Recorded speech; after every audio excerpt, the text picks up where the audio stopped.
Good morning. My name is Margaret, and today I bring to you day 19 in our Advent series. We hope you are enjoying each and every day and that it's a little different.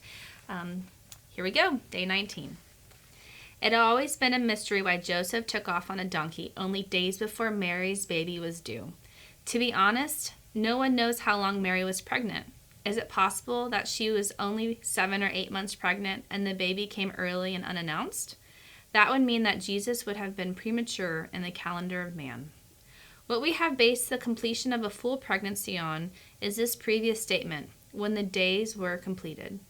Our limited view of time dictates the meaning to be our days, our schedules, our timelines, yet that is not the same as God's.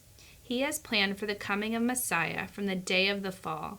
He had marked off on his eternal calendar the millenniums, centuries, years, and hours until the final click of the second hand struck and a new dawn chimed.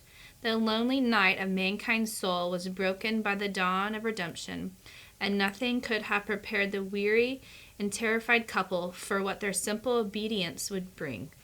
God came, a tiny innocent in the hands of fumbling humanity, laid in the midst of the squalor of sin. Old Zacharias said it best when his tongue was finally released at the birth of his son, John the Baptist. He said that the Messiah was coming to grant that we might serve him without fear of holiness and righteousness before him all of our days. It was the original Christmas present from heaven to you and me, serving him without fear, knowing holiness and righteousness all of our days, no matter what strange difficulties or crushing loneliness we might walk in, knowing that no matter the circumstances, the fullness of time is never a mystery to the God who loves and cares for my soul.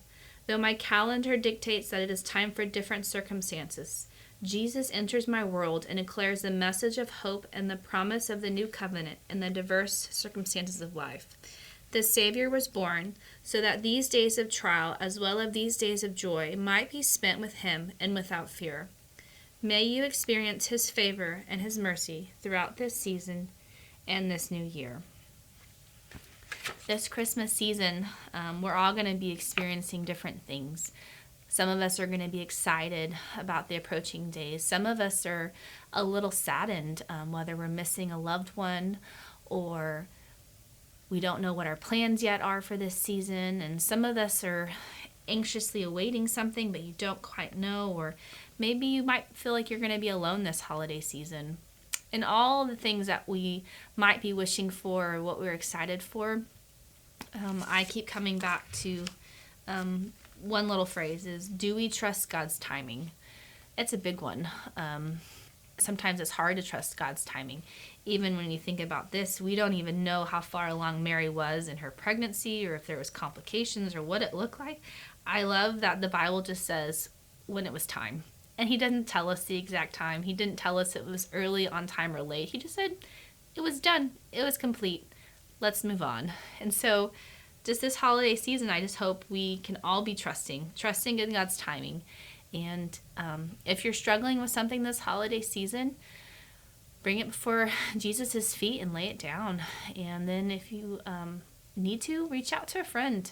Or sometimes in your excitement, realize that it's okay that others aren't equally as excited as you.